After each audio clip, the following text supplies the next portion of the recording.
Good morning. It's Monday, September 22nd, and that means two things. It remains possible to commit no mistakes and still lose. That's not a moral or personal failure, that's just life. It's also time for the lighting industry news brief brought to you by Keystone Technologies and Casino Night in St. Paul, Minnesota at the Nailed Con. Uh, I'll see you there, or you won't, because I'm gonna be there. If you're not, that's not cool. But yeah, they are sponsoring Casino Night. It's gonna be a great time. We're all gonna enjoy ourselves, and you can too if you're there. Otherwise, the link is in the description. Let's get into the news. Utopia is back in business. The previously bankrupt lighting brand is back with new leaders, mostly pulled from their middle management. Decimer, a sports lighting business, however, is gone because they declared bankruptcy and are ending operations.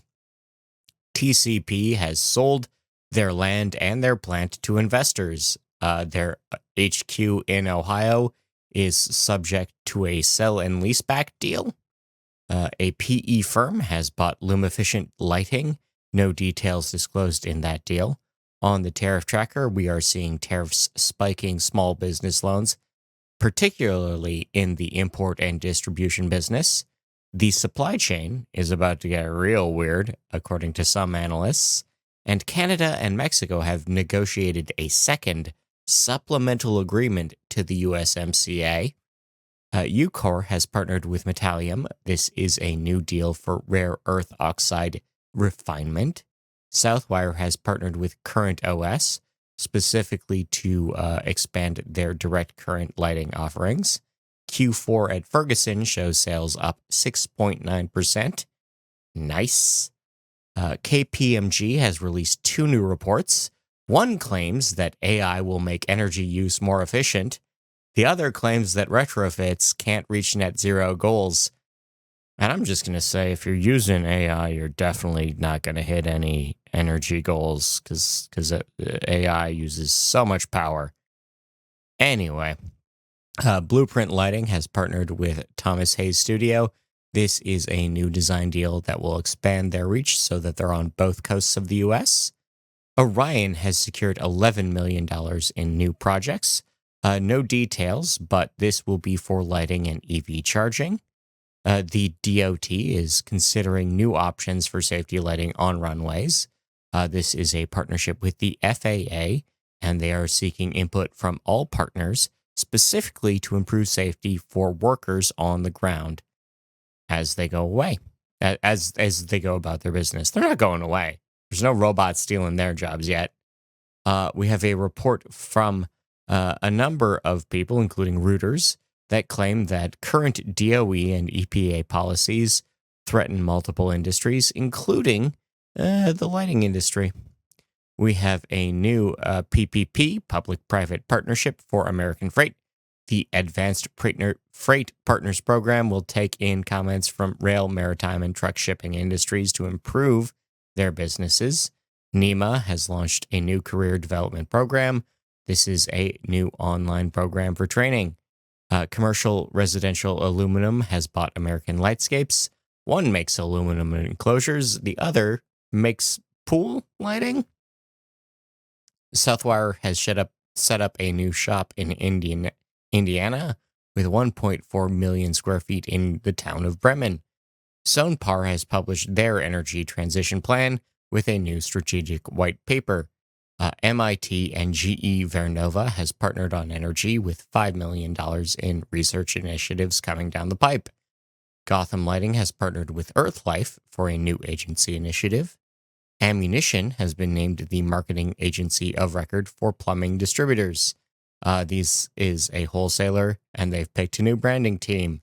Lux Electrical has a new website. It's nice. In rep agency updates, Cesco has bought Smith OKC, and Reno has picked solutions in Quebec. Multiple solutions in Quebec.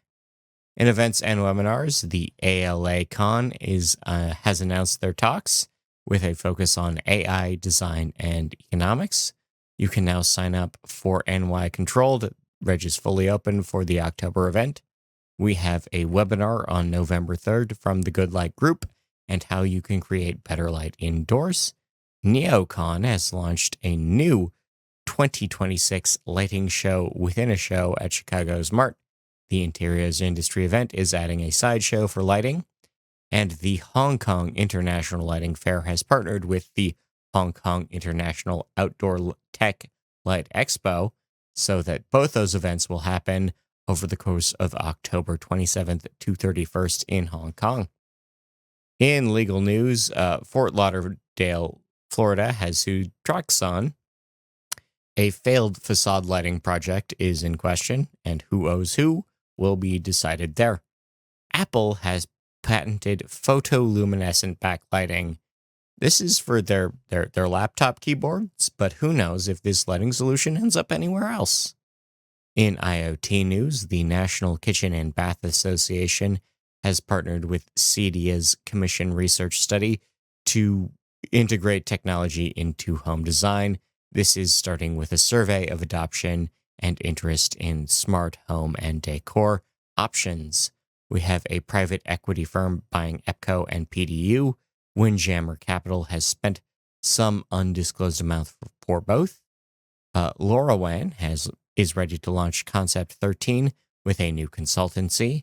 And the NHIA is going to be piloting IoT-based systems on the Chennai-Tiruchi Highway, which is to say we're going to have smart lighting on a road in India. In research and development, NASA is testing 2 new techs on the ISS. One will be for UV disinfection for water treatment. The other will be for low-gravity semiconductor production. RICE-U has developed a new fluorescent probe. This is a protein modification that will help diagnose Alzheimer's, Parkinson's, and cancer. Lighting is still a factor in human error in manufacturing. This is a new study from the Technical University of Munich.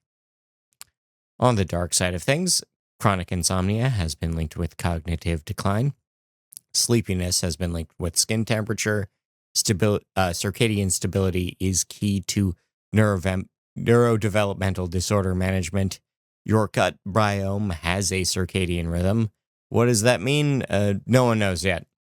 Vodafone has been accused, credibly, of ruining night sky views. Kauai has launched a new bird protection program. We have a new ice facility going ahead in Indiana, as well as the question of what went on with the old ice facility in Florida. No one's quite sure what's happening to that one. Trinidadians and Tobagoans have begun confronting glare and brightness from businesses in the region.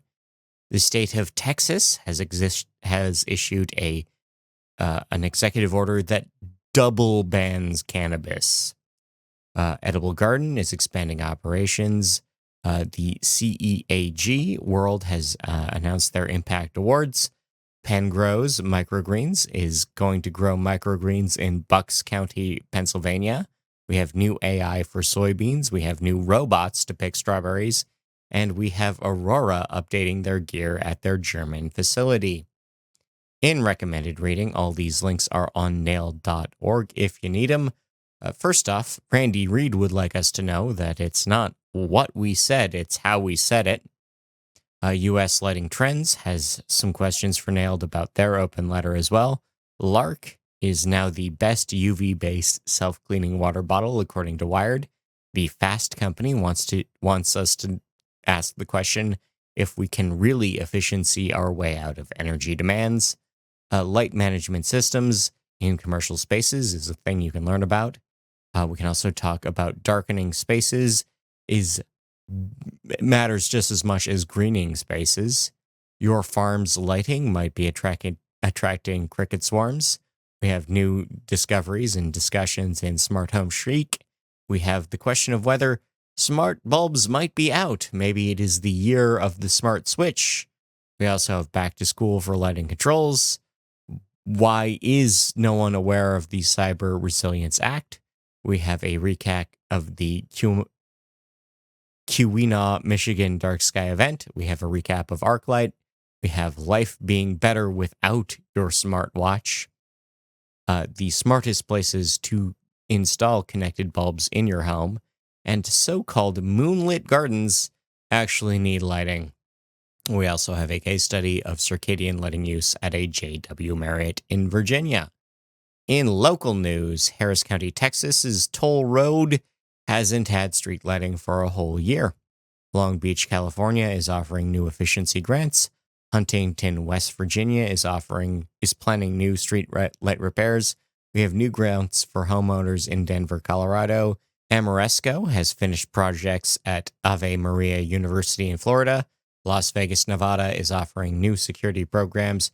Copper thieves were caught in the act in Montgomery, Texas. Seattle is dealing with wire thefts on bridges.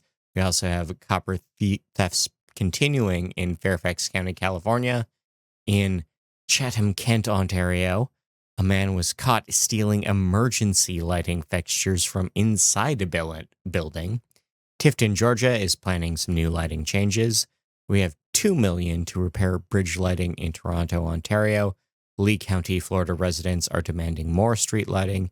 Newton City, Massachusetts is planning $152,000 in LED projects in their school district. We have a new crime prevention lighting plan for Syracuse, New York, even though everyone in Syracuse, New York is admitting crime is falling. But there we go.